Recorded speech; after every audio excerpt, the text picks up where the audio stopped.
आतंकवाद की अंतिम ताबूत पर कील ठोकने का काम आज मोदी जी के नेतृत्व में भारतीय जनता पार्टी की सरकार ने कर दिया है। कांग्रेस की आतंकवाद और नक्सलवाद को बढ़ाने की इस राजनीति को हमें आगे नहीं बढ़ने देना है। नया भारत छेड़ता नहीं है, लेकिन कोई छेड़ता है तो उसको छोड़ता भी नहीं है। पाकिस्तान भारत की सीमा का अतिक्रमण करने का तो साहस नहीं कर सकता, क्योंकि उसे मालूम है ये नया भारत है। नया भारत छेड़ता नहीं है, लेकिन कोई छेड़ता है तो उसको छोड़ता भी नहीं है। ये नया भारत है, छोड़ता नहीं है। ये नया भारत है, अपने नागरिकों को बांटता नहीं है, सबका साथ और सबके विकास के नाम पर पूरे देश को जोड़ने का काम करता है। ये नया भारत है, योजनाओं का लाभ सबको देंगे, सुरक्षा सबको देंगे, लेकिन तुष्टीकरण किसी का नहीं करेंगे। इस भाव के साथ कार्य करता है और उसी भाव के साथ आज आपको जोड़ने के लिए मैं आपके पास आया हूं कि मोदी जी के नेतृत्व में देश की सीमाएं सुरक्षित, कश्मीर में आतंकवाद की प्रतीक धारा 370 हमेशा के लिए समाप्त हो गई, पूरी तरह समाप्त हो गई। आतंकवाद की अंतिम ताबूत पर कील ठोकने का काम आज मोदी जी के नेतृत्व में भारतीय जनता पार्टी की सरकार ने कर दिया है। अब कोई भारत के अंदर आतंकवाद फैलाने का तो साहस नहीं कर पाएगा, लेकिन कांग्रेस कहती है कि हम फिर से धारा 370 को लाएंगे, यानी आतंकवाद को पनपाएंगे, निर्दोष नागरिकों को मरवाएंगे। कांग्रेस की इस मंशा को सफल नहीं होने देना है। बहनों और भाइयों, कांग्रेस की बांटो और फूट डालो राज करो की राजनीति को सफल नहीं होने देना है। कांग्रेस की आतंकवाद और नक्सलवाद को बढ़ाने की इस राजनीति को हमें आगे नहीं बढ़ने देना है। कांग्रेस की भ्रष्टाचार पोषक सरकारों को फिर से आने नहीं देना है।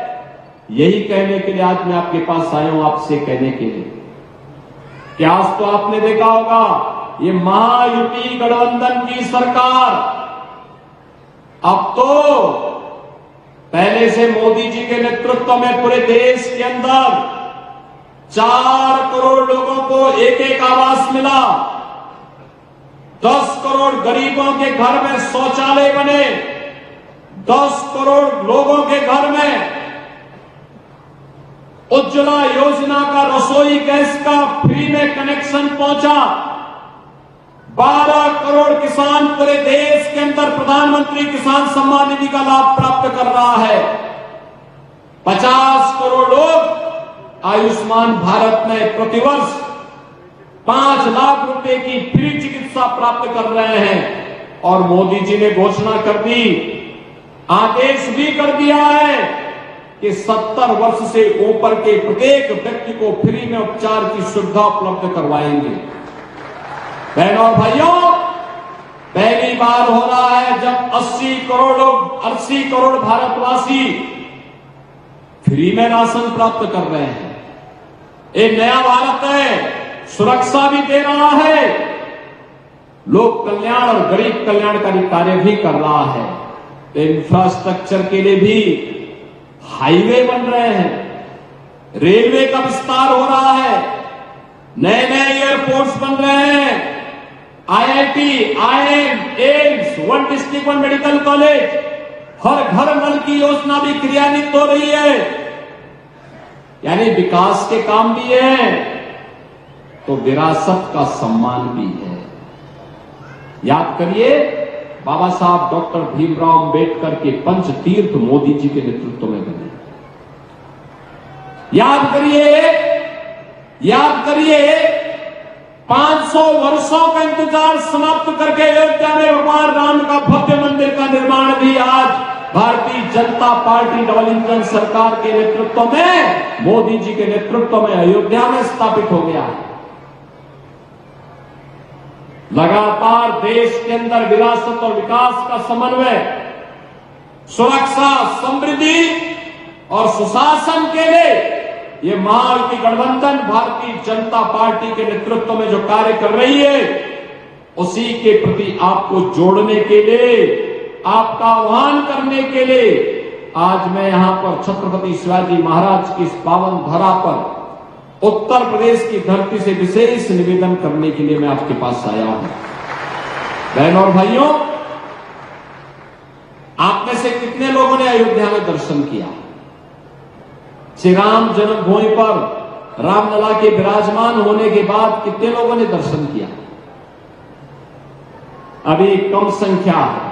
और मैं धैर्यशील कदम जी से और मनोज दादा घोड़परे जी से कहूंगा कि चुनाव के बाद यहां से एक ट्रेन भर करके लेके आइए अयोध्या में दर्शन। अयोध्या में लेके दर्शन कराने के लिए लेके आओ। वहां की व्यवस्था बाकी हम देखेंगे, वहां की चिंता नहीं करेंगे। बहनों और भाइयों, अयोध्या में आएंगे, एक भव्य अयोध्या, दिव्य अयोध्या दिखेगी। एक नई अयोध्या, दुनिया की सुंदरतम नगरी के रूप में स्थापित अयोध्या को आपको देखने को मिलेगा। और अगले वर्ष जनवरी में तो प्रयागराज में महाकुंभ का भी आयोजन है। महाकुंभ में भी मैं आपको आमंत्रित कर रहा हूं। आप प्रयागराज में आइए, गंगा, यमुना, सरस्वती की त्रिवेणी में संगम तट पर स्नान करिए। वहीं से 1.5 घंटे की दूरी पर अयोध्या के दर्शन हो जाएंगे। श्री राम जन्मभूमि में भी दर्शन होंगे। यह काम कांग्रेस भी कर सकती थी,